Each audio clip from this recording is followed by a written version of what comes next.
Welcome to English in a minute, यानी अंग्रेज़ी सिर्फ एक मिनट में। आज का मुहावरा है लायंस शेर। लायन यानी शेर एक बेबाक शिकारी है। वो जिस भी जानवर का शिकार करना चाहे तो फिर उस जानवर की खैर नहीं होती।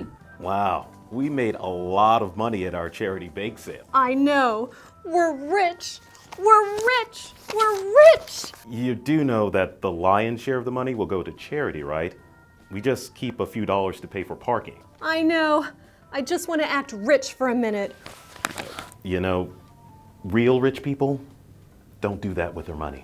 अगर किसी भी चीज़ के हिस्से किए जाएं तो उसमें से सबसे बड़े हिस्से को लायंस शेर कहते हैं। ये मुहावरा इस हकीकत को बयान करता है कि शेर अपनी धौंस से जो भी चाहे और जितना भी चाहे बआसानी छीन लेता है। और ये थी अंग्रेज़ी एक मिनट में।